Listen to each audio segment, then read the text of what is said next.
Depois então da apresentação do livro Viagens, daquela antologia de contos lusófonos, cuja apresentação acabámos de assistir, vamos celebrar Saramago, com Sara Figueiredo de Costa em Lisboa, a entrevistar Miguel Real e Filomena Oliveira, autores de uma biografia recentemente publicada sobre Saramago. Vamos também ter a oportunidade de ouvir José Luís Peixoto, romancista português. Aqui em Macau, vamos ter a companhia do Carlos Marreiros e da Kate Zhang, artista chinesa de Macau que trabalhou à volta da obra de Saramago, nomeadamente o ensaio sobre a cegueira. Passo então a palavra ao Carlos Marreiros, agradecendo desde logo a tua participação, Carlos, e lembrando a audiência que vamos ter esta primeira parte da conversa em inglês. Hello, everybody. Nice having you here. Kate, especially you. We were invited to speak in English, and if necessary, we can make some summary in Cantonese, Guangdonghua, okay? I'm so pleased, Kate, to be here and to present you very briefly. Kate Zhang Ho. She's known as Kate. She is a well-known young artist, and she lived between China and Macau. She's a Chinese artist, but she considers herself a citizen of the world.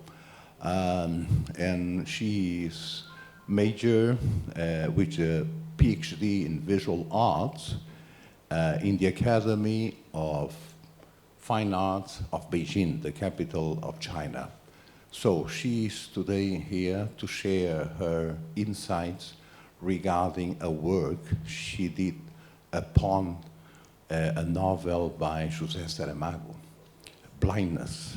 In Portuguese, it's called Ensaio sobre a Cegueira, an essay over blindness, but in English it is simply translated as blindness. So let us have the room for you. Kate, please. Thank you, Carlos. You're most welcome. I'm very happy to be invited to speak here, and also I feel very sorry that I'm not a Portuguese speaker, so now we have to talk in English or maybe Mandarin or Cantonese. So today I'm going to first introduce a little bit about my work that is inspired by José Saramago's Blindness. And then I think because this is a literature festival, so I think our main topic would still be Saramago, right, Carlos? Okay. Okay, this is on the left-hand side is a part of my painting, and on the right side is a Saramago, a picture I can find on the internet. Okay. Is it? Next. Okay. So I cannot read in Portuguese, so at first I read this a translated version of Blindness, and unfortunately Saramago is not a very famous author in mainland China, and I have this chance to know him because I live in Macau, and I always have a passion for literature, and I'm trying to read as much as possible Portuguese, famous Portuguese author and poets. I have even though I'm a painter, or most of my work are what we say is visual arts, but I always have a passion for literature. And also I'm trying to find some profound subjects for my paintings. So that's why I read a little bit about Saramago, and I think at that time I read this book actually, and also this work I make it in 2018, right before the pandemic. And you know this novel, Blindness, is about pandemic, right? But I read it actually before the pandemic in 2018, and I made this painting. It was not a very, actually I did it in a month or something. It was for an exhibition in AFA in Macau. Also, the curator was Alice Koch. We have her today. And I was trying to find a profound subject for my paintings at that time. And I think Saramago is a very interesting author to read, and I choose this. Before, I always have some, I think maybe if some friends know me and my work, they would know that I always related my creation and my work with literature. Before, I had a solo exhibition in Creative Macau, and art under the art museum was inspired by Garcia Marquez. And I think maybe it's an interesting step from Garcia Marquez to Saramago, because I don't know if you agree, but in China we talk about this kind of novel as magical realism, and so I think, so I turned to Saramago and I make this. I read this novel and I picked up some imagination or some description in his novel, and you can see some details that Saramago in his novel he wrote when people was infected with this disease, their eyes would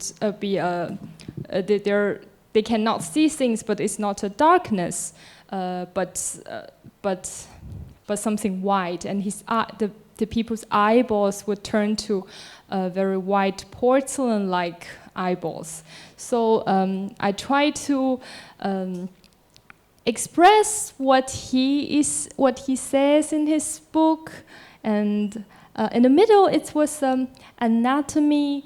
I took from 16th anatomy books, 16th century anatomy book, and then the right side and left side was like white eyeballs. They're floating. And this is, you can see I tried to do some eyeballs. I imagine how they was affected, and then they would change the appearance. And sometimes you will see it was mixed up with some skulls. So I don't know if I don't know if this is what exactly Saramago means or what he images when he's writing. But this is my imagination after I read his book. This also happens when I do the same series inspired by Garcia Marquez. I read his book and I don't know if if the author images this in his mind, but I have this image in my mind when I'm reading.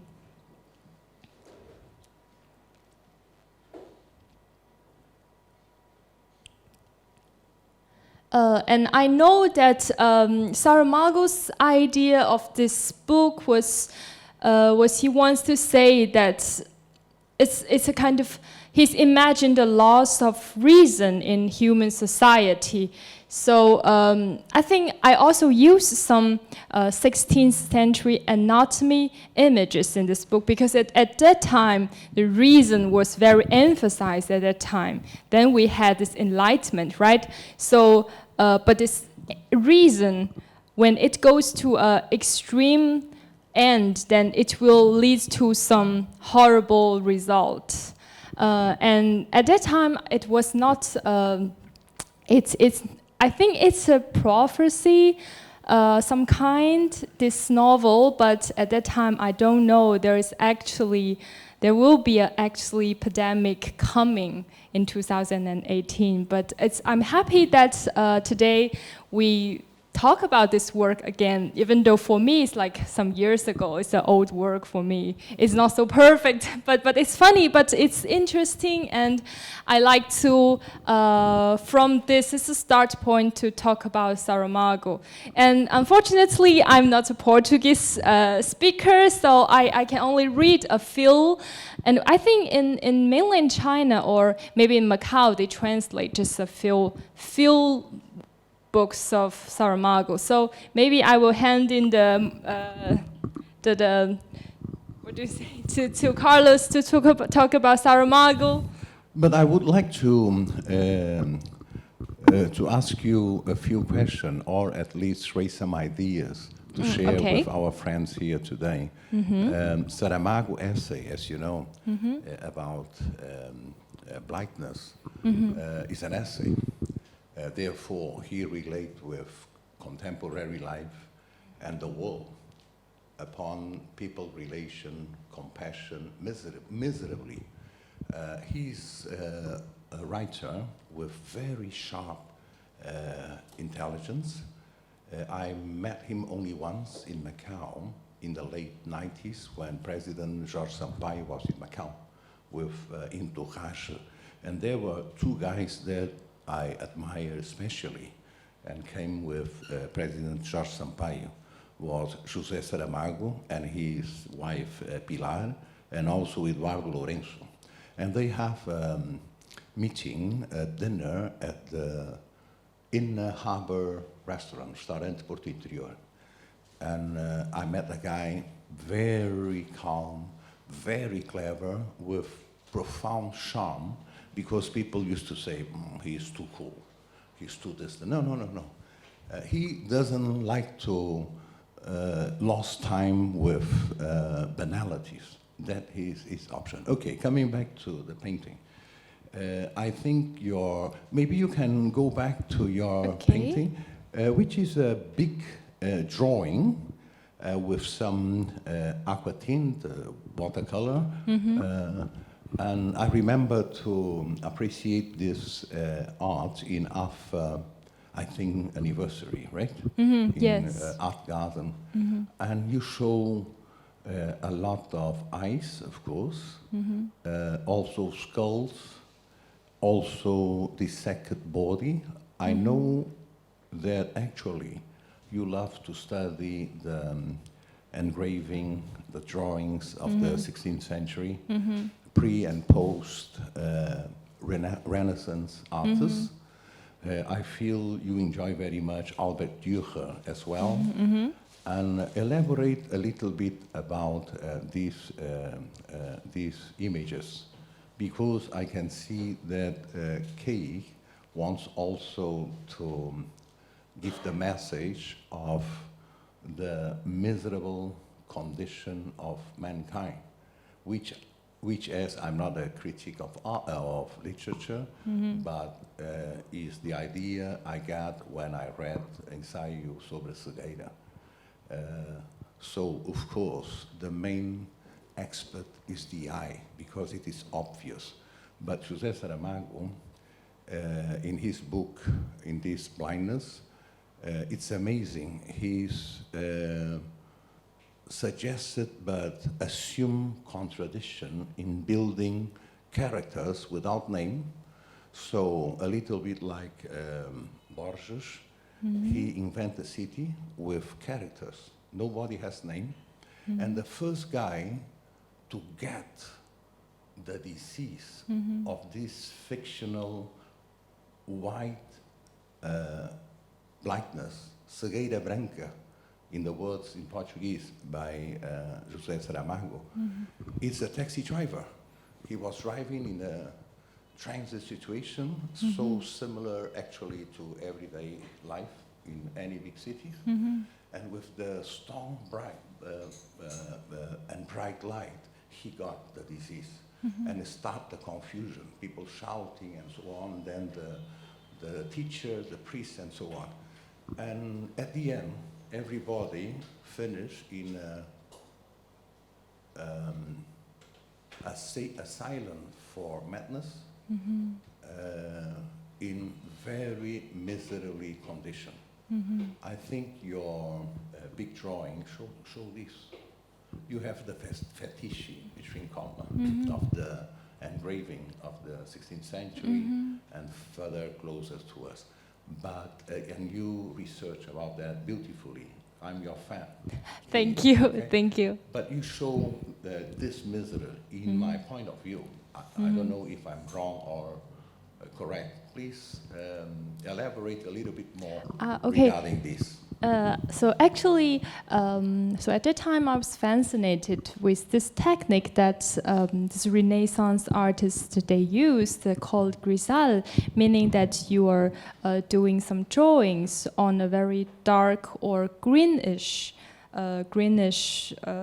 paper, because at that time they don't have really fine technique to make pure white paper, so they will use this greenish paper, and then I was fascinated with this technique, and I also made my own greenish, a little bit darker paper background, and then I think maybe it's all. Of course, it gives people a little bit an atmosphere of horror. So I'm trying to find some subject that fit with this technique.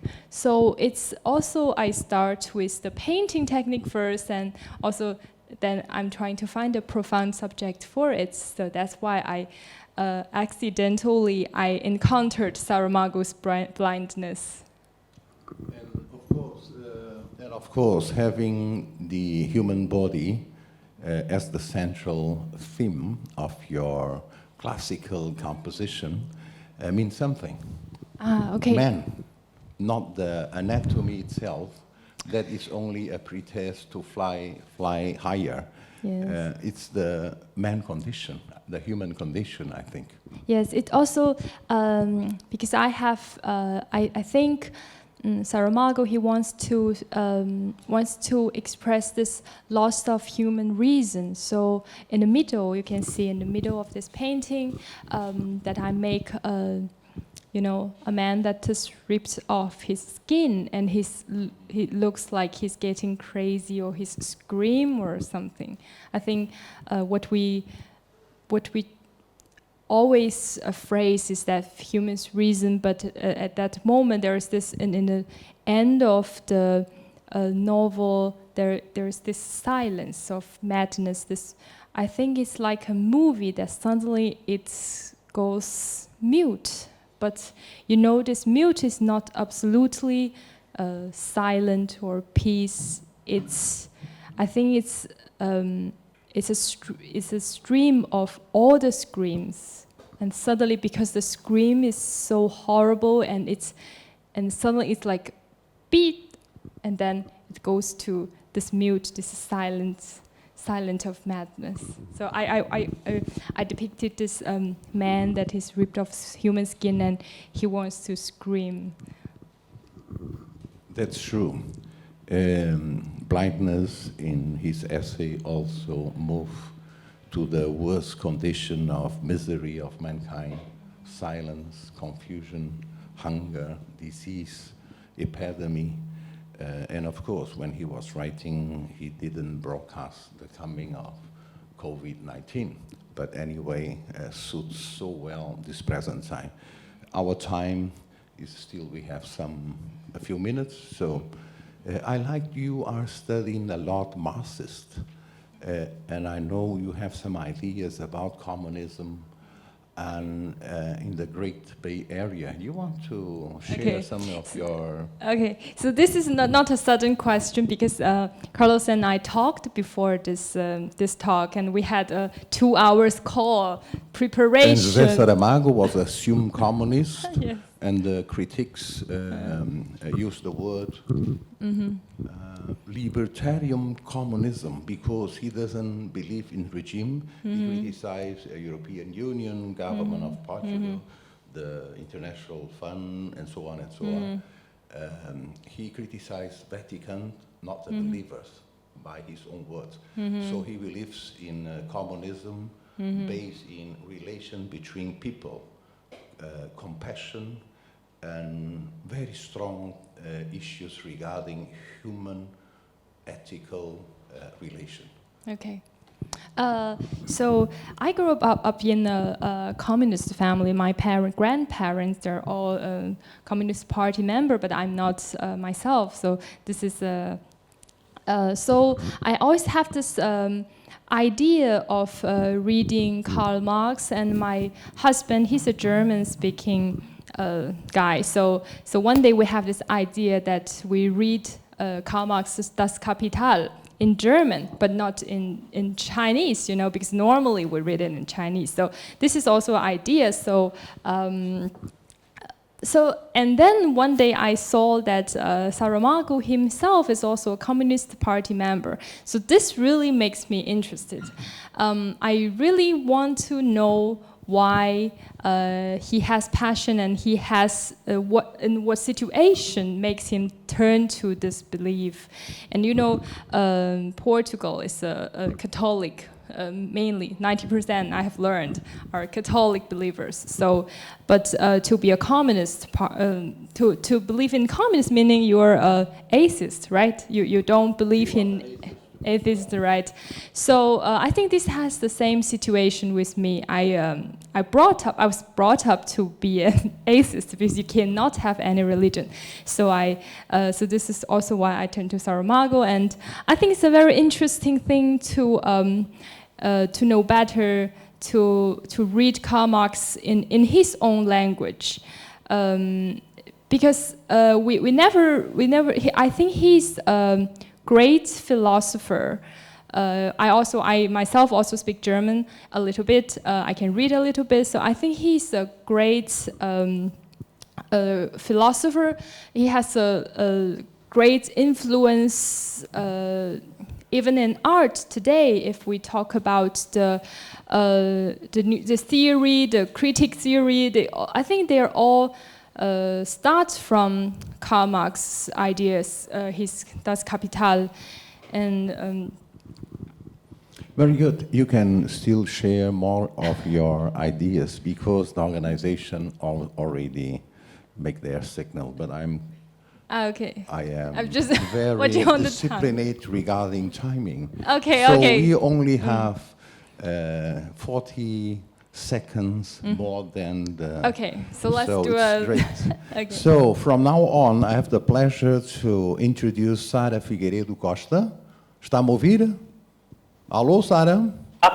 Olá, boa tarde. Boa tarde. Sara Figueiredo Costa is from the Fundação Saramago, as you know, in Casa de Vicos in Lisbon, a beautiful venue with an old olive tree, a plant of 200 years old, where the ashes of Saramago remains under this symbolic olive tree. Portanto, a emissão é passada para lá. Thank you so much, Kit. Don't go away. We will still share with them and with people here in Macau. Muito boa tarde. Até já. Até já. Boa tarde. Bom, então, boa tarde a quem nos ouve em Macau. Bom dia a quem eventualmente possa estar a ouvir-nos aqui deste lado em Portugal. É um prazer estar aqui para falar sobre José Saramago, sobre o seu centenário que se celebrou há poucos dias, depois de um ano de intensa programação cultural e não só cultural, também política e de debate. Temos connosco o Miguel Real e a Filomena Oliveira, que são autores de um monumental, é mesmo monumental, eu posso tentar mostrar o objeto. É um monumental livro que se chama As Sete Vidas de José Saramago, saiu há relativamente pouco tempo aqui em Portugal, com a chancela da Companhia das Letras, e é uma biografia, chamemos-lhe assim, com várias camadas que depois poderão descobrir se tiverem a oportunidade de ler o livro, e que vamos tentar, no pouco tempo que temos, descobrir também aqui ao vivo com os autores. Não temos connosco em presença o José Luís Peixoto, porque está em trânsito numa das suas muitas viagens, creio que está a caminho da Tailândia, embora não tenha a certeza se é esse o destino desta vez, mas temos um vídeo que ele gravou a propósito desta sessão, e que gravou especialmente para o Rota das Letras, e que podemos, creio eu, passar de imediato, talvez para darmos aqui o pontapé de saída nesta conversa.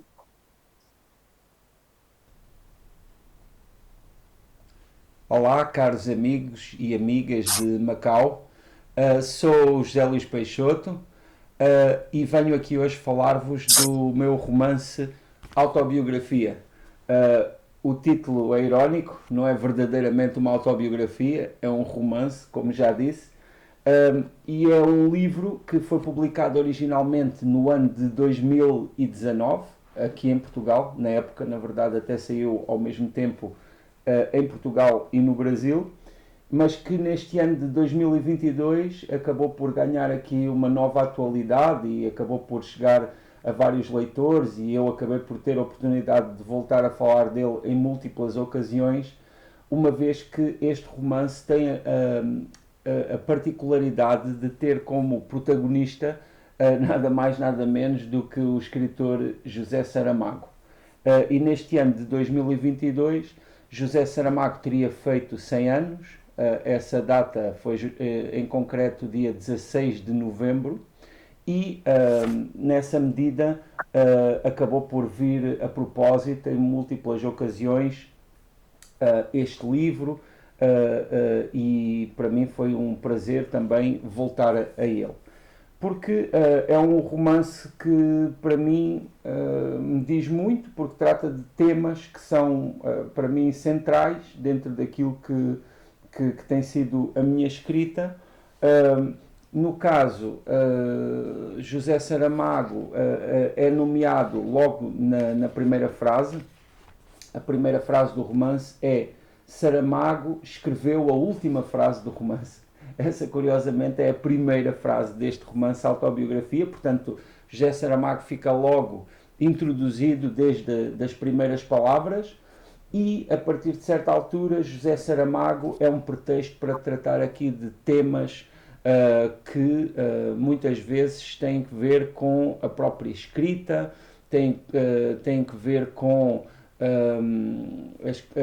a forma como a escrita retrata o mundo, e isso acaba por se entrosar com a figura de José Saramago, uma vez que o próprio é um escritor, e portanto esses temas também lhe dizem bastante respeito. Esse aspecto, a forma como o José Saramago é tratado no livro, é logo uma forma que também vem na sequência de ideias que são fundamentais do próprio livro e que têm que ver com essa mistura entre aspectos factuais, aspectos históricos e aspectos ficcionais, porque a figura de José Saramago é ao mesmo tempo, no âmbito deste romance, uma figura factual e uma figura ficcional, uma vez que em múltiplos momentos se fala de aspectos específicos de José Saramago, da sua história, das suas características, mas depois se pega nessa figura e se faz com que ela lide, com que ela tenha relação com outras personagens e com episódios que são todos eles ficcionais. Essa situação tem aqui a intenção de trazer múltiplas dimensões do texto, e essa é uma característica também importante deste livro. Este é um livro que em muitos momentos reflete sobre a escrita, e por isso, por exemplo, no caso das personagens, existe essa ambiguidade de se ter aqui, em certos momentos, digamos que três figuras, três entidades em jogo. Por um lado, a personagem, por outro lado, o narrador e, por outro lado, o autor. Ora, quais são as grandes diferenças entre estas entidades? A personagem, claro, é aquela figura que existe no texto e que se rege pelas regras do texto, pelo espaço, pelo tempo do texto, pelas outras personagens, pelo enredo, por tudo isso. O autor é a pessoa, não é? O autor é aquele, no caso, homem que nós sabemos que existiu, que aqui neste caso muito concreto é o José Saramago. E por outro lado, o narrador é a voz. O narrador é a voz que narra, que não é completamente nem a personagem, porque a personagem tem outras dimensões, nem o autor, porque o autor, lá está, também é uma pessoa com outras dimensões. E no cruzamento de tudo isso, existe este livro que é um livro cuja história se desenvolve em múltiplas dimensões e que toma em consideração todos estes níveis, digamos assim.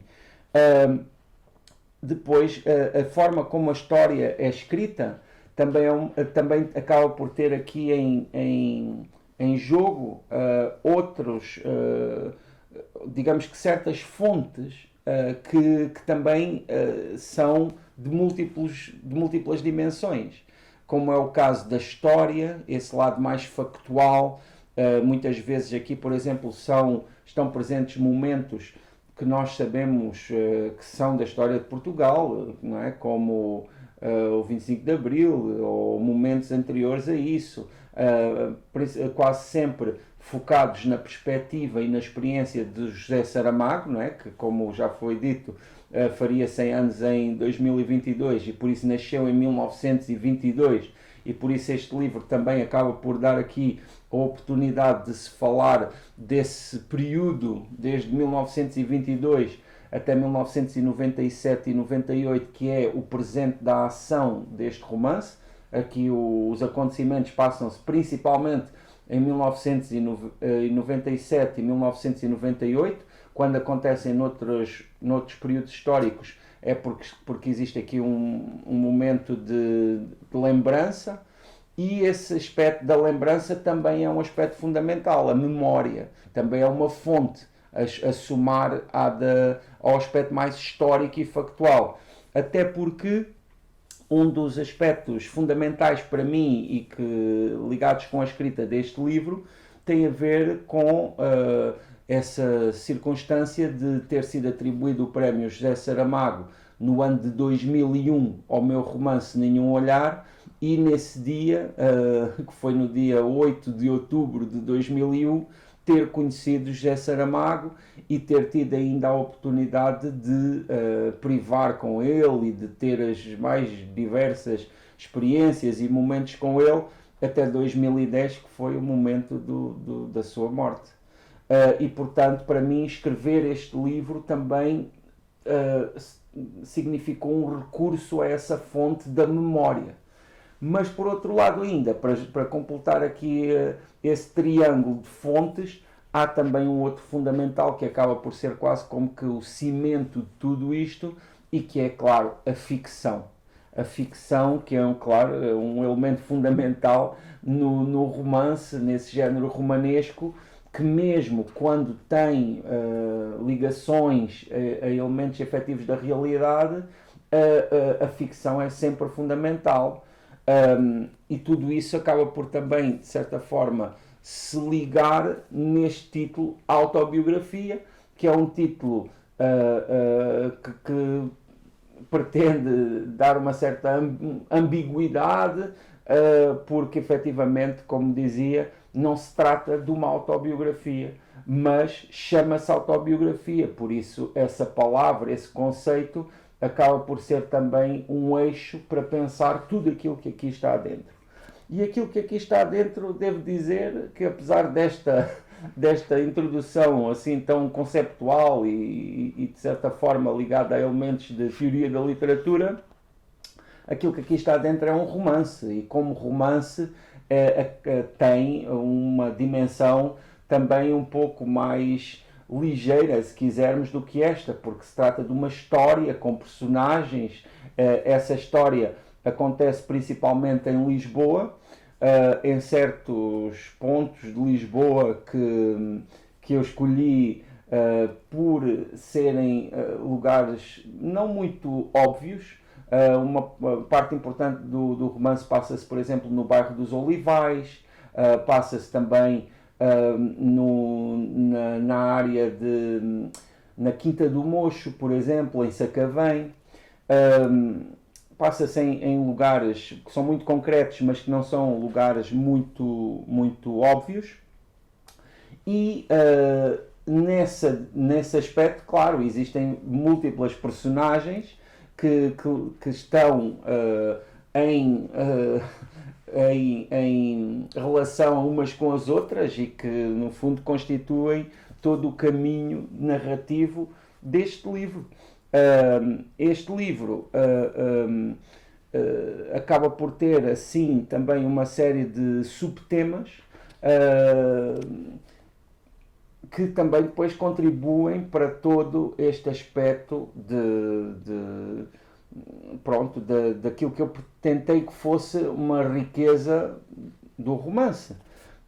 Um deles, que acaba até por ter alguma ligação com Macau, embora um pouco assim lateral, é o tema, ou melhor dizendo, talvez o subtema do colonialismo. Porque muitas destas personagens têm ligação com essa situação do colonialismo português. Há uma personagem ligada a Angola, que é o Bartolomeu, que é um homem que veio de Angola depois, durante o momento da independência desse país. Há uma outra personagem que é a Lídia, que é uma imigrante cabo-verdiana que vem viver para a Quinta do Mocho e que tem, pronto, uma vida também ligada com essas dificuldades da imigração.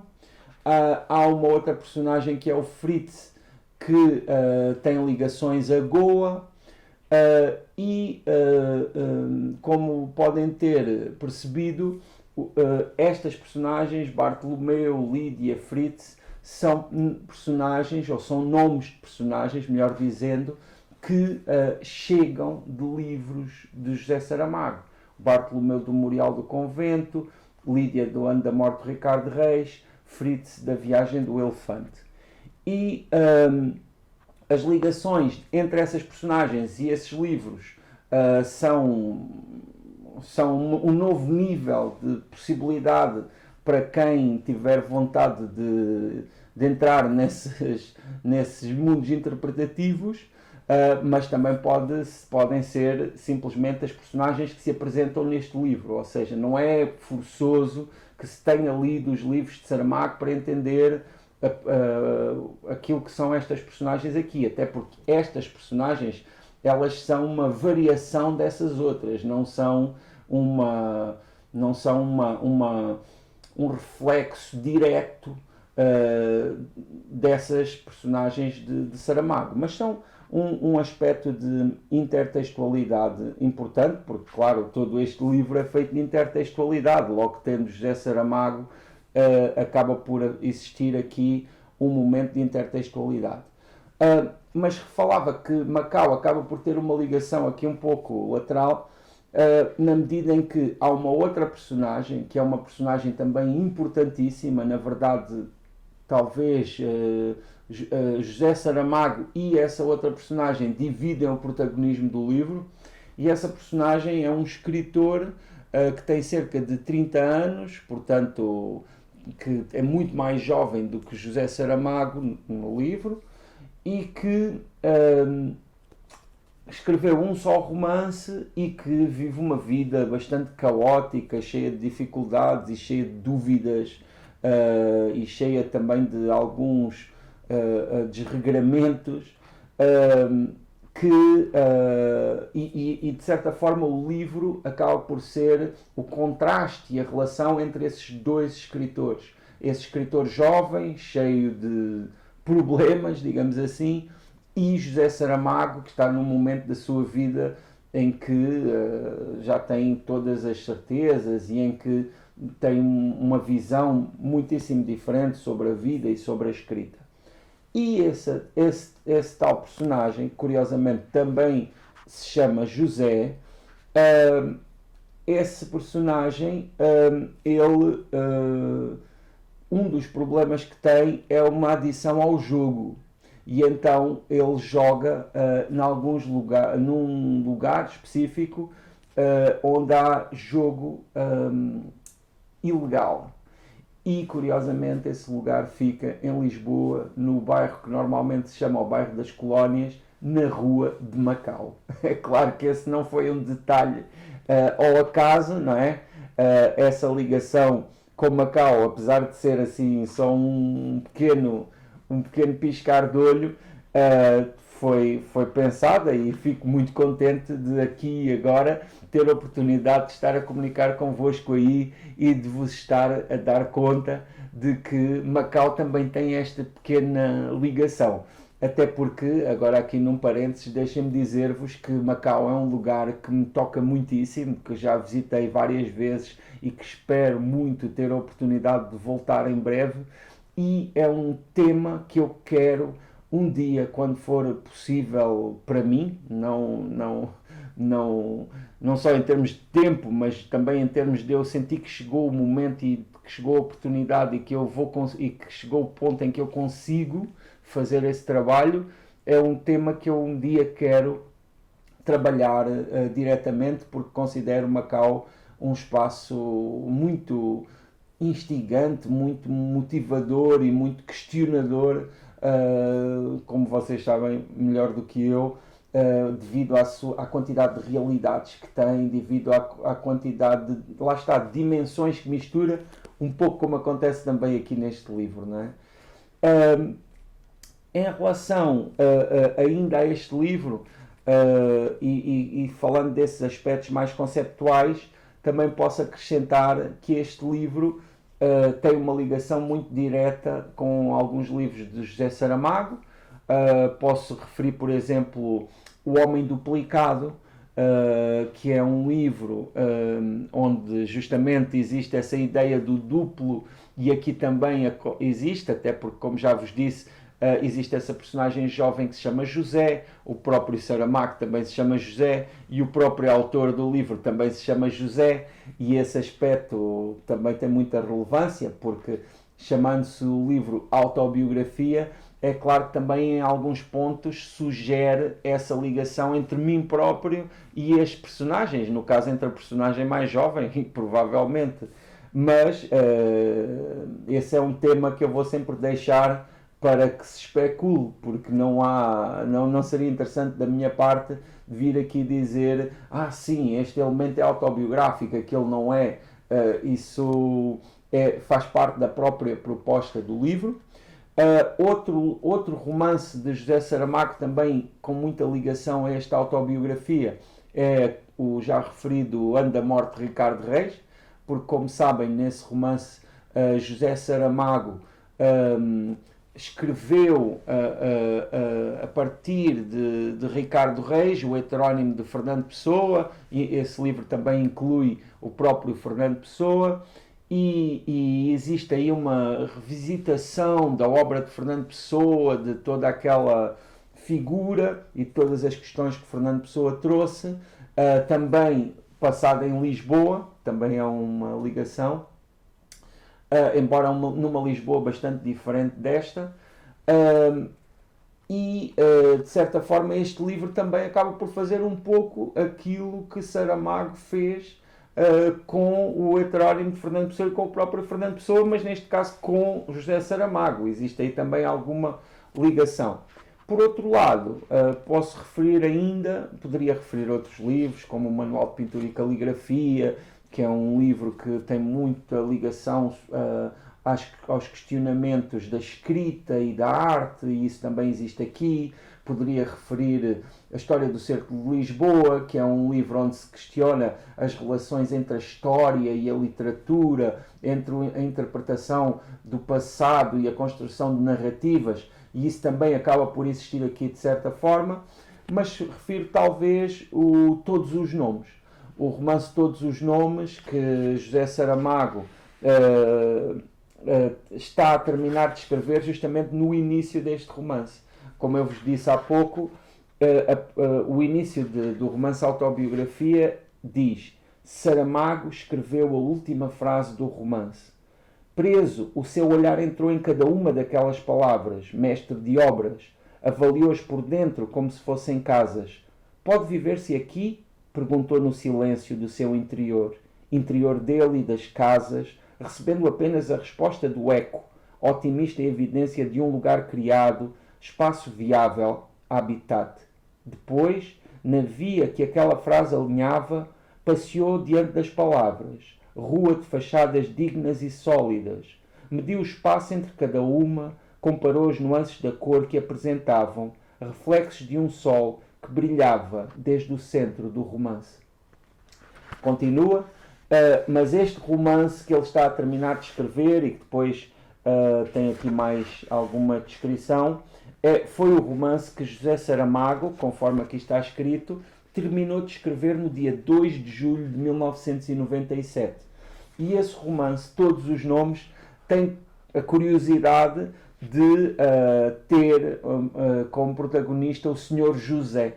E como vos disse, também aqui na autobiografia há este jogo com os Josés e pronto, e acaba por ser um romance importante, porque depois aqui também ao longo destas páginas assistimos à apresentação desse romance, assistimos a vários aspectos, porque como vos disse, a ação deste livro passa-se entre 97 e 98, chegando até à atribuição do Prémio Nobel a José Saramago, que também está aqui incluída e referida, e que aconteceu em 1998. Outros aspectos que vos posso referir aqui deste romance têm que ver justamente com essas reflexões que aqui existem sobre a vida do próprio José Saramago. O livro visita toda a vida de José Saramago, embora se foque ali no período de 1997 e 98, e a vida de José Saramago realmente é muito interessante para nós refletirmos sobre ela, porque estamos a falar aqui de um homem que nasceu em 1922 em Azinhaga, mas que teve uma infância passada principalmente em Lisboa, embora com essa vila do Concelho da Golgã, do Ribatejo, Azinhaga, a ter um papel importante na sua vida, porque era lá que viviam os avós e onde ele ia com frequência, e depois esse homem que se casa, publica o seu primeiro romance, que se chamou Terra de Pecado, mas que ele gostaria que se tivesse chamado A Viúva, e sei que agora estão a publicar esse livro em vários lugares com o título que ele desejava originalmente, mas como dizia, publicou esse romance com 25 anos e não teve todo o êxito que ele esperava. E então esse aspecto, ligado com o que foi também o difícil processo do segundo romance, que só foi publicado já depois do seu desaparecimento, o livro Claraboia, fez com que existisse ali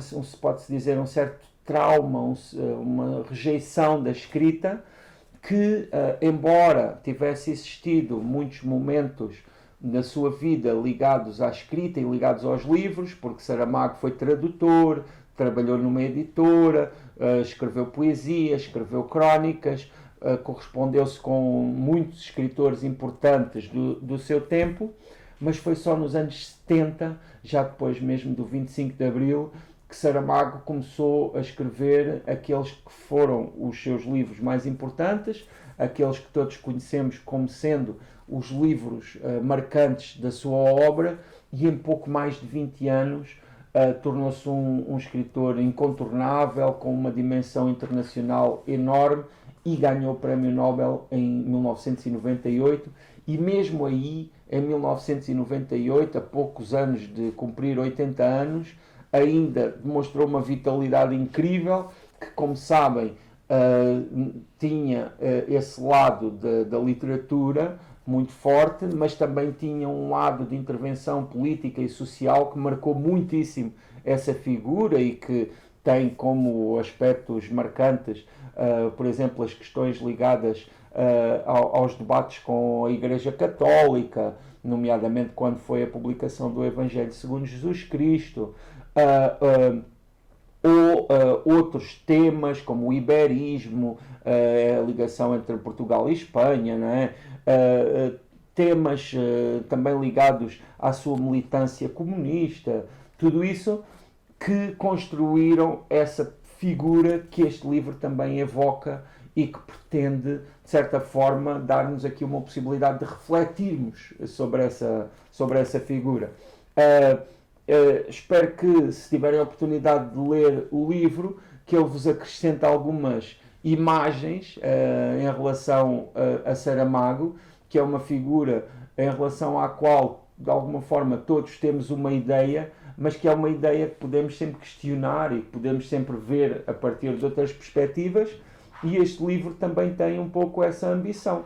Como normalmente acontece com os livros e com os romances, pelo menos com os romances literários e que têm esse tipo de ambições, e não vale a pena aqui dizer que não existem ambições, porque realmente este é um livro que tem toda essa vontade de provocar, de questionar, de trazer temas, e por isso também houve aqui essa ousadia de utilizar José Saramago como personagem.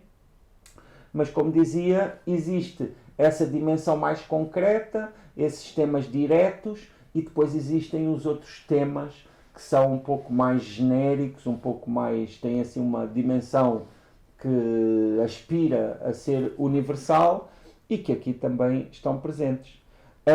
Espero que tenham dado por bem empregue o vosso tempo aqui a ouvir estas palavras sobre este romance autobiografia. Espero também que estas palavras vos tenham criado alguma curiosidade para lê-lo, porque lê-lo efetivamente vai ser o que fará a diferença, porque provavelmente esta minha apresentação diverge bastante daquilo que será a experiência efetiva da leitura. Há muito que eu não consigo dizer aqui, e provavelmente também por ser uma parte interessada e ter uma perspectiva que não é nada neutra, também algumas das minhas intenções se calhar vão chegar à conclusão que se afastam daquilo que é realmente o livro. Por isso tenho muita esperança que sintam vontade de ler o livro e que seja parte também de um bom momento, ou de uns bons momentos, porque ler um romance já sabemos que demora sempre o seu tempo, e assim é que também deve ser.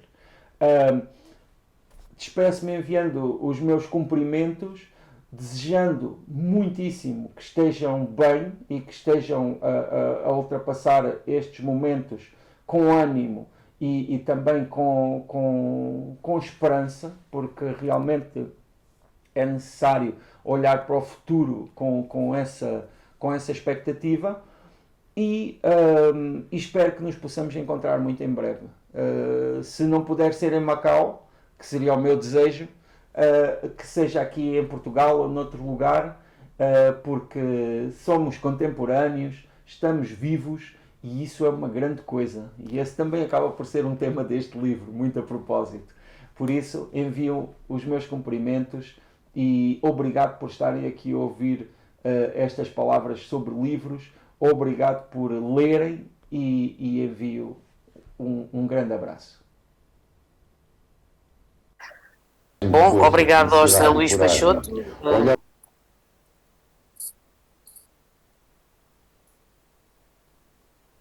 Alô, estão-me a ouvir? Sim. Estava a agradecer ao José Luís Peixoto, embora não em direto, obviamente percebemos que era um vídeo gravado. É de facto um romance chamado Autobiografia, que não é nem uma biografia de José Saramago, nem uma autobiografia de José Luís Peixoto, mas no entanto dá-nos a ler algo sobre o José Saramago e sobretudo também sobre as fronteiras do romance e sobre esta plasticidade que o romance tem, sobre as hipóteses de irmos forçando as suas fronteiras e fazendo delas outra coisa, que é um pouco também o que Saramago, ou que é muito o que Saramago faz ao longo da sua obra, em vários dos seus romances. Se calhar perguntava ao Miguel e à Filomena, agora passando para pessoas que realmente escreveram uma biografia a sério de José Saramago, se um romance pode ser um romance como este do José Luís Peixoto pode ser uma boa forma de entrarmos na vida de um escritor como José Saramago. Claro. Obrigado. Perdão. Queria agradecer, em meu nome e em nome da Filomena, o convite. É um prazer estar novamente com a Sara Figueiredo Costa e agradecer ao Ricardo Pinto, ele que fez este convite. Claro, se há alguma coisa que é absolutamente normal dentro da normalidade da escrita de José Saramago, é alargar as fronteiras do romance. Portanto, aquilo que o José Luís Peixoto fez foi o que José Saramago fez noutros romances, evidentemente. Ele vai um pouco mais longe, ele muda a escrita. O José Luís Peixoto, tanto quanto me lembro dos livros dele, li-os quase todos, tem um léxico comum, e não altera a estrutura sintática da própria escrita. José Saramago, inspirado em Padre António Vieira, inspirado na linguagem popular alentejana do seu primeiro romance conhecido, Levantado do Chão, altera a estrutura da própria composição da página do romance. Inclusivamente, altera a própria ortografia e a sintaxe e a morfologia. Todos conhecemos a história da vírgula.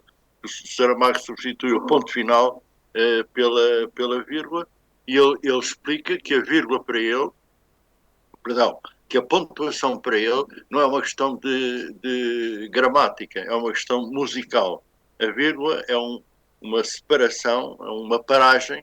Ele lia os romances sempre que os ia escrevendo, os primeiros, ia lendo-os em voz alta e aplicava a vírgula quando precisava de parar de uma frase para outra.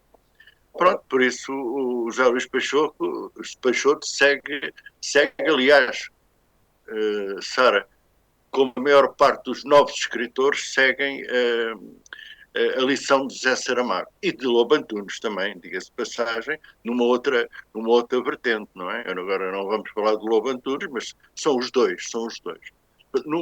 Têm em comum serem continuadores da Agostina Bessa Luís. São os três grandes romancistas que nascem nascem depois do 25 de Abril. Saramago e a Agostina Bessa Luís é anterior, não é? Mas pós 25 de Abril são os três grandes romancistas portugueses. Não há nenhum que se equivalha. E não estamos mal servidos em termos de legado, não é? Exatamente. Não estamos, sim. Sim. O vosso livro, As Sete Vidas de José Saramago, acompanha a vida de um homem que ele próprio atravessa uma parte muito considerável do século XX. Portanto, ele nasce em 1922, vai morrer já no século XXI, portanto acompanha também a transição do século, mas digamos que vive talvez os anos mais significativos para nós hoje desse século XX, que parece ter mudado quase tudo na história do mundo, pelo menos como a conseguimos ver hoje. O percurso que vocês fazem pela biografia do José Saramago acaba por ser também esse percurso pelo século XX. Acompanhamos os momentos historicamente mais marcantes, concretamente da história de Portugal, mas também da história europeia e do mundo, e de certa forma vemos refletidos em Saramago, ou na vida de Saramago, alguns desses momentos, não só os da chamada grande história, não é? Aquela que vem nos livros e que é sempre destacada nos manuais, mas também aqueles que normalmente referimos como aplicados às pessoas comuns, como se não fôssemos todos pessoas comuns, e que Saramago também refletia muito nos seus romances. Como é que foi esse colocar lado a lado um homem que atravessou o século e o próprio século e a história do próprio século? Como é que conseguiram, como é que fizeram esse trabalho e como é que colocaram um ao lado do outro? Bom dia, boa tarde, boa noite, não sei que horas são aqui. Em Macau será boa tarde, sim. Que nasceu a madrugada há pouco tempo, ainda estamos a respirar o início do dia. Mas como é que se fez? Lendo, principalmente começando por ler toda a obra do Saramago, não é? Lendo os seus livros. E os seus romances dão-nos exatamente o que a Sara disse, esses momentos, essas etapas, essas circunstâncias que ao longo do século XX marcaram todos nós, ou a memória de todos nós, e também lendo aquilo que ele próprio escreveu. Estamos a falar, ele próprio escreveu nos seus cadernos, ele próprio revela, para além dos seus romances, aquilo que na sua vida, no seu cotidiano, foi marcante.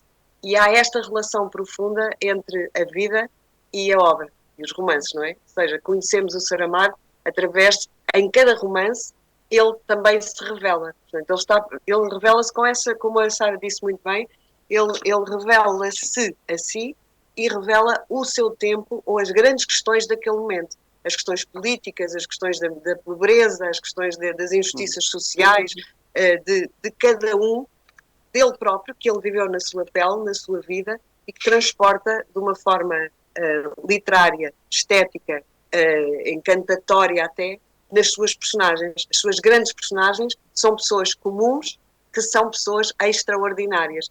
Na realidade, como ele próprio acabou também por ser.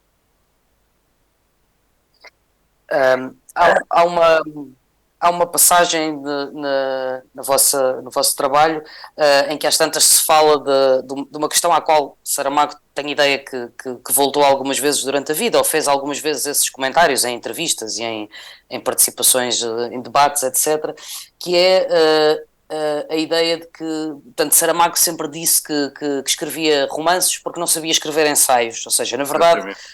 portanto, há até uma citação, penso que de uma conversa de José Saramago com Carlos Reis, em que ele diz: provavelmente não sou um romancista, sou um ensaísta que precisa de escrever romances porque não sabe escrever ensaios. Isto não deixa de ser extraordinário num homem que escreveu, afinal, tantos romances e que os deixou como seu legado principal. Miguel, gostava que falasse um pouco sobre isso. O Saramago tinha uma deficiência que lhe vem da juventude. Deficiência, entre aspas, é que ele não frequentou a universidade. Portanto, não frequentou aquelas cadeiras que todos nós frequentamos, que é a metodologia, as fontes, fazer uma bibliografia para depois escrever o ensaio, saber como se faz o ensaio, lançando hipótese, depois contraditando a hipótese, depois lançando nova hipótese. Ele, portanto, não foi à universidade. A universidade dele, como ele disse várias vezes, foi a Biblioteca Municipal de Galveias, no Campo Pequeno, que era a única que estava aberta até às 23 horas da noite e estava aberta ao sábado também. Portanto, tinha essas duas particularidades. Ele saía do trabalho, portanto, do operário, ou depois de empregado de escritório, comia qualquer coisa, ia para lá e ficava lá até às 23 horas. Portanto, a primeira compra que Saramago faz de livros, fez aos 12 anos com a mãe, mas a primeira, ele pediu emprestado 300 escudos a um amigo, Figueiredo de Sobral, e comprou a uma editora, penso que foi a Editorial Inquérito, ele nunca diz qual é, mas eu penso que foi a Editorial Inquérito, um bloco compacto de livros de filosofia, de história, de geografia, de literatura. 300 escudos naquele tempo dava para muito. Comprar. Comprei uns 100 e tal livros, ou 200 livros, tal. Chegou a casa, os livros chegaram a casa, ele não tinha estante, essa história é muito sabida, e a mãe tirou louça no armário da cozinha e os livros ficaram no armário. Isto para dizer que, portanto, há uma deficiência de estudos do José Saramago, que ele não queria, ele certamente quereria continuar a estudar, mas ele tirou o curso de serralheiro mecânico. Para continuar a estudar tinha mais 2 anos na escola industrial, que lhe dava equivalência ao 7º ano do liceu, então 7º ano, 12º hoje, e depois podia fazer um exame de admissão à universidade. Bem, ele precisava de dinheiro para viver, tinha acabado de casar, a Violante nasceu, o filho nasceu, e a própria Violante desistiu de António Arroios porque engravidou e, portanto, precisava trabalhar e foi trabalhar para uma para a CP, foi trabalhar para a CP como datilógrafa, e, portanto, o Saramago não consegue escrever ensaios. Ele lê os ensaios do Carlos Reis e vê que há ali uma investigação bibliográfica muito grande, que só se consegue nas academias. Tem que se frequentar a Biblioteca Municipal de Galveias, não tem os livros, não tem estes livros que ele necessitaria para escrever ensaios. Então ele não pode caçar com um gato, não pode passar com um cão, perdão, caça com gato. Ou seja, a ideia, ele no romance parte sempre de uma grande ideia, que é uma ideia ensaística, ele tem razão, é uma ideia ensaística. E se a morte acabasse? E se a Península Ibérica não tivesse pertencido à Europa? Não votássemos. E se não votássemos? Etc. Portanto, etc. Todas as perguntas que ele faz, todos os romances que ele tem sempre uma grande, não é pergunta, uma grande questão por detrás, e depois desenvolve romanescamente, como disse a Filomena, segundo a sua própria experiência de vida.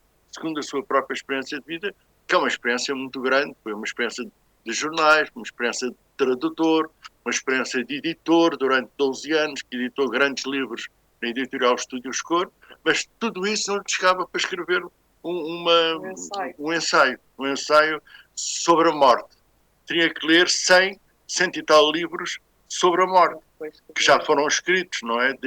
Desde o Cícero até à atualidade. Ora, ele não tinha essa bagagem. Pronto, portanto, ele é verdadeiro, diz. Eu escrevo romances quase como se fosse um ensaio, porque não sei escrever ensaios. Pronto. Não sei se foi sincero, não sei se respondi ou não. Sim, claro que sim. Não sei, Filomena, quer acrescentar alguma coisa? Acrescente, por favor. Não era sobre um ensaio, portanto, não sei se pode ser agora ou depois. Era na realidade dizer que é extraordinário o que está aqui a acontecer neste momento, e fiquei sensibilizada ou emocionada até pelo trabalho da artista chinesa, que não fixei o nome, e agora já não está no painel em lado nenhum, e era isso que eu queria dizer, quer dizer, que forma outra melhor haveria de se falar de Saramago, ou a pretexto de Saramago, termos começado por ouvir e agora queria dizer o nome dela, Cai Jiang, não sei se estou a pronunciar bem, mas assim, pelo que tenho aqui. Quer dizer que coisa extraordinária é esta, não é? Como uma pessoa que não consegue sequer falar português, que está exatamente do outro lado do mundo, mas em Macau, onde se encontram culturas, não é? Que é chinesa, como é que ela lê o ensaio sobre a cegueira e isso a inspira, e isso a afeta, e isso a leva a criar uma obra de arte na sua linguagem plástica. E essa obra é o ensaio sobre a cegueira também.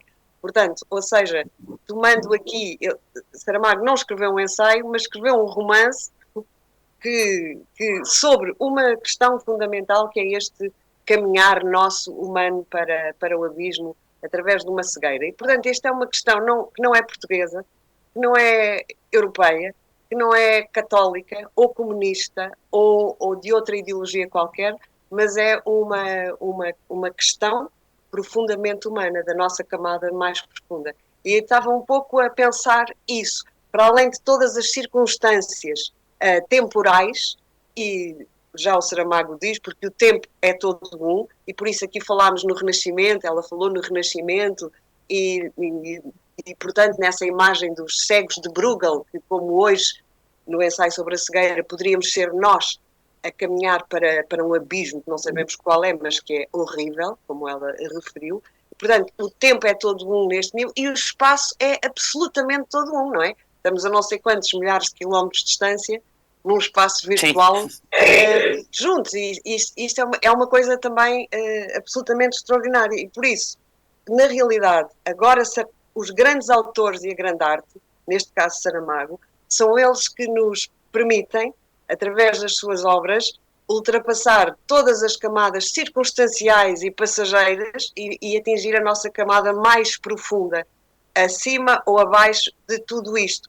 Ou seja, neste momento, muito mais ligada, me senti outra vez, à ter o nome dela, do que a qualquer outro português, católico ou a qualquer outro europeu. Foi a ela e com ela que nos sentimos unidos. E o Saramago, com os seus livros, proporcionou ou permitiu que isto fosse possível. Pronto, é isso. É extraordinário. Sim, é a universalidade da literatura, não é? E aqui também, se calhar, temos de ter uma palavra para aqueles e aquelas de quem nos esquecemos tantas vezes, que são os tradutores, que na verdade são aqueles que nos permitem contrariar a maldição de Babel e partilhar esta coisa da literatura de forma universal.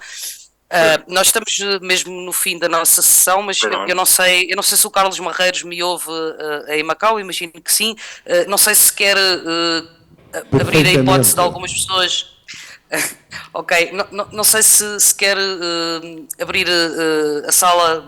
Eu não consigo ver quantas pessoas estão aí, se alguém quer fazer alguma pergunta, mas se calhar passava essa responsabilidade para si, porque não vejo as pessoas daqui. Sim, senhora, e hoje é o meu dia de estar com os meus netinhos e, portanto, já estou um bocado atrasado, porque esta sessão devia ser às 3, mas não há problemas, com todo o gosto. Aqui a audiência está dividida, metade em português, gente portuguesa e metade de chineses. Não sei se eles falam português. Nele dizem que falam português. Nós dizemos aí um Guangdong-hua講啊? Hã? Português點啊? Pronto, alguns dos nossos amigos chineses aqui falam português. A artista que está ao meu lado é Kei Zhang. Kei, K-A-I, porque a Filomena Oliveira referiu-se várias vezes a ela e eu traduzi, tentei traduzir, não é? Em chinês para a Kate. Kate Chang. O Ricardo há de mandar o nome e uma boa reprodução, do quadro. Portanto, sorry, I have to speak in Portuguese now, and I make some summary. Okay, you can understand. Alguns dos presentes quererão fazer alguma pergunta, quer aos nossos autores em Lisboa, quer à Kate. Pode ser na língua que for possível e se eu conseguir traduzir, não é? Ok?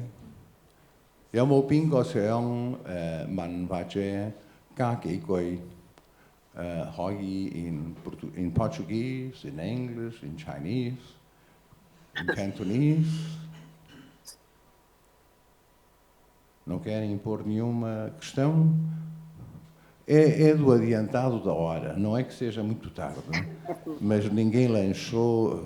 Diziam bem, aqui em Macau são 6:30 da noite. Pois. Okay. You want to add something?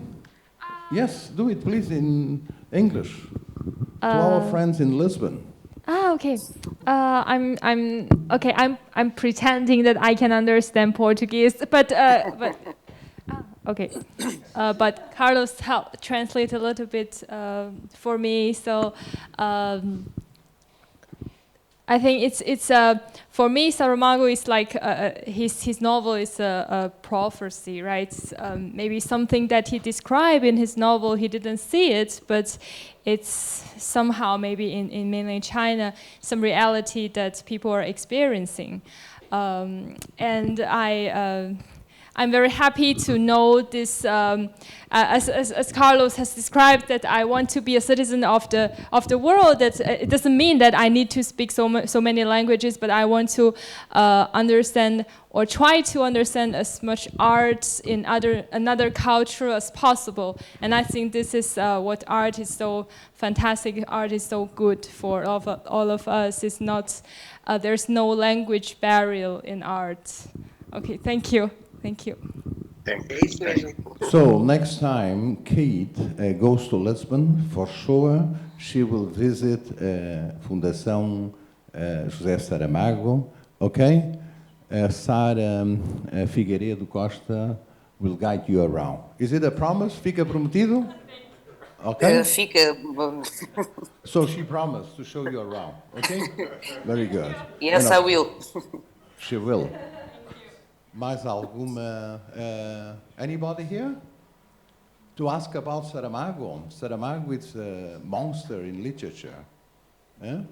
Já agora eu pedia para que elaborassem um bocadito mais sobre a nova obra da dupla Miguel Real e Filomena Oliveira. Gostei muito de vos ouvir, mas eu ainda fiz um truque, vocês é que não viram. Eu saí para fumar e já voltei, não é? Portanto, teria perdido alguma dessa parte. Pode ser? Ok? Sim, Miguel Filomena, então ainda temos alguns minutos. Se calhar então podia brevemente, se quiserem apresentar esta longuíssima obra, As Sete Vidas de José Saramago, dou-vos a palavra então. Bem, como disse o Carlos Marreiros, o Saramago é um monstro literário. Portanto, os monstros são aqueles que excedem todos os limites. E Saramago, de facto, na literatura excedeu todos os limites e por isso é que recebeu o Prémio Nobel. Saramago é uma prova hoje de que a literatura não pode sobreviver sem o autor. Os críticos literários, na década de 60, mataram o autor, substituíram pelo narrador, como disse o José Luís Peixoto.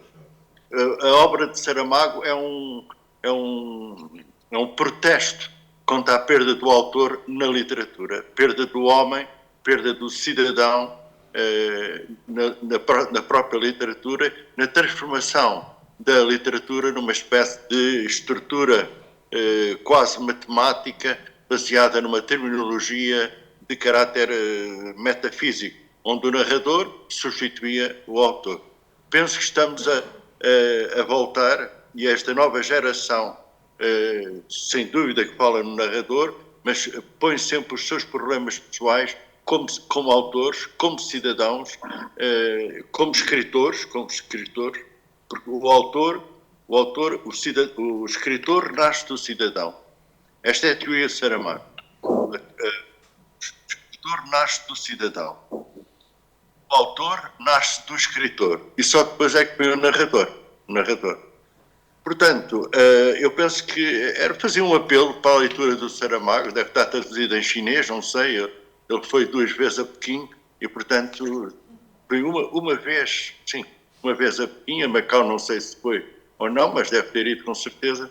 E, portanto, é importante, mas deve estar traduzido em inglês, está quase todo traduzido em inglês, tirando os cadernos de Lazarote, e, portanto, fazerem como a Kai Zhang fez, que leu em inglês. Portanto, eu já estive em Macau, já estivemos em Macau, e sabemos que a maior parte dos cidadãos europeus que aí estão, e muitos dos macaenses são bilíngues, portanto, falam mandarim, cantonês e falam também inglês, pelo que acho que seria muito importante que lessem Saramago, principalmente quando fossem tomados por algum desgosto da vida em que sentissem as forças a falecerem, pensarem: Saramago só se tornou escritor aos 60 anos e que andou toda a vida a tentar ser escritor, publicou um romance aos 25 anos, aos 24, Terra do Pecado. O segundo romance já não encontrou editor, a Claraboia. Depois teve 15, 16, 17 anos sem publicar nada, continuava a escrever poesia, depois publicou um livro de poemas porque era amigo do editor da Portugália, que era a grande editora de poesia então. E, finalmente, quando todos estamos a pensar em ir para a reforma aos 60 anos, ele escreveu o grande livro da sua vida, que é Memorial do Convento, para além do ensaio da cegueira, e que o internacionalizou. Portanto, a vida é um labirinto, diz ele, mas nunca desistir. O sítio onde devemos chegar, aí estão à nossa espera. Pronto, é uma... Não sei se queres dizer algo para acabar. E a coerência também entre, então, o cidadão e a sua obra literária, não é? a coerência sempre, a luta contra as injustiças sociais que o marcaram, a necessidade de reclamarmos por direitos, mas termos consciência também dos nossos deveres, não é? E assim, essa ideia que, independentemente de como possa ser dita ideologicamente, é dita magistralmente no seu romance O Memorial do Convento, desejando que um dia no futuro todos os homens possam ser reis e rainhas, todas as mulheres. Obrigado. Sim, verdade.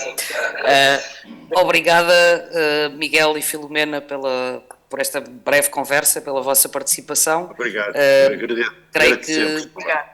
sim, creio que me cabe passar esta espécie de emissão para Macau, para poderem encerrar a sessão aí desse lado. Pela minha parte, agradeço também. Foi um prazer voltar a Macau sem voltar a Macau, que é uma coisa que agora infelizmente não é possível. Espero que o seja em breve e pronto, e despeço-me aqui de Lisboa. Carlos Marreiros, passa a emissão para esse lado. Obrigada. Obrigado. Obrigada. Obrigado, Filomena, obrigado, Miguel Real, e obrigado também à Sara. Eu julgo que os presentes assinam por baixo. Eu gostei muito destas últimas duas intervenções, que retratam com pinceladas tão simples, mas fortes, a personalidade e a obra do José Saramago.